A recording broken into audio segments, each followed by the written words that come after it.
আসসালামু আলাইকুম, সবাই কেমন আছেন? আশা করছি সবাই ভালো আছেন। আজকে আমরা ভাই বোনরা সবাই মিলে ভাবলাম সবাই তো চলেই যাব, তার আগে সবাই মিলে একটু মজা করি। এই জন্য ভাবলাম যে আমরা বাসায় পিকনিক করি, তাও আবার বিরিয়ানি পিকনিক। যেহেতু কোরবানি দিয়েছে, গরুর গোশত আছে, এই জন্য ভাবলাম আমরা বিরিয়ানি পার্টি করি। যেই ভাবনায় সেই কাজ, ভাইরা চলে গেল বাজার করতে। এই তো সব কিছু বাজার করে নিয়ে আসলো। এবার ভাইদের কাজ শেষ, বোনরা কাজ শুরু করে দিল, কাটাকাটি। এই আমরা শুরু করেছিলাম বিকালবেলা। বিকালবেলা থেকে শুরু করতে করতে আমাদের সন্ধ্যা হয়ে গিয়েছে। তারপর অনেক রাত হয়ে গিয়েছিল। যাই হোক, আমরা বোনরা সবাই মিলে রান্না বান্না শুরু করে দিলাম।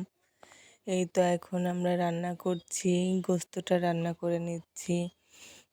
কেউ চুলায় জাল দিচ্ছে, আবার কেউ মশলাগুলো ঢেলে দিচ্ছে।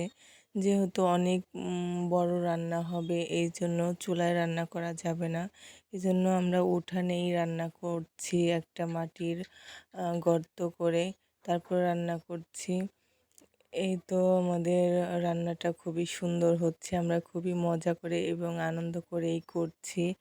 আমরা ভাবছি যে আজকে কোনো কাকা কাকি চাচা চাচি কারোই রান্না করতে দেব না। সবাই ভাই বোনরা মিলে একসাথে রান্না করে তাদেরকে খাওয়াবো। এই জন্য তারা রেস্টে আছে আজকে। আজকে আমরা ভাই বোনরা মিলে রান্না করে তাদেরকে খাওয়াবো। আমরা ভাই বোনরা যখন বাড়িতে আসি তখন আমরা কখনো কখনো এইটা করি ওইটা করি। এইভাবে আমরা যে কয়টা দিন থাকি আনন্দ করে দিনগুলো কাটাই। আর বাড়িতে আসলে আমাদের ভালোই দিনগুলো কাটে সবাই মিলে। এখন ডেকটা চুলায় দেব। ডেকটা যেহেতু অনেক ভারী, তাই আমাদের নিতে কষ্ট হচ্ছে। এই জন্য আমার ভাইরাও এসে চুলায় দিয়ে দিল। এখন শেফ আমি, আমার ভাই, ছোটোগুলো তো আর পারে না, এই জন্য বড়রাই এই রান্নাটা করা লাগছে। আর এগুলো যেহেতু বাবুর্চিরা রান্না করে, তাই আমাদের রান্না করতে একটু কষ্ট হচ্ছে। তাও কি করার, যেহেতু পরিবারের সবাই মিলে এই রান্নাটা করি, খাওয়া দাওয়া করব। এই জন্য আর কষ্টকে কষ্ট মনে হচ্ছে না। এই তো চাউলগুলো দিয়ে ভেজে নিচ্ছি, আমি লাড়তে পারছিলাম না। এই জন্য আমার ভাইকে বললাম, আমার ছোট ভাই, বললাম তুমি লাড়ো, আমি সব কিছু ঢেলে দিই। পরে সেই শেফ হয়ে গেল। এই তো আমাদের সেই শেফ, ভালোই সে কাজ করতে পারে মাশাল্লাহ।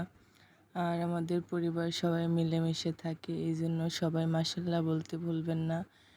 এই তো দেখুন আমাদের রান্নাটা প্রায় হয়েই গিয়েছে। আর এখানে ছোট ভাই বোনরা খেলা করছে, ওদের অনেক খিদা লেগেছে। ওরা বলছে তাড়াতাড়ি করো, রাত তো অনেক হয়ে গিয়েছে। এই তো এখন আমরা দমে বসিয়ে দিচ্ছি। আমাদের এলাকার বাবুর্চিরা এইভাবেই রান্না হয়ে গেলে দমে বসিয়ে দেয়। এই তো রান্না হয়ে গিয়েছে, আমরা বোনরা সবাই মিলে খাচ্ছি মজা করে। রান্নাটা খুব মজাই হয়েছে। আলহামদুলিল্লাহ, আজকে সবাই অনেক আনন্দ করে দিনটা কাটালাম। সবাই ভালো থাকবেন, সুস্থ থাকবেন। আল্লাহ হাফেজ।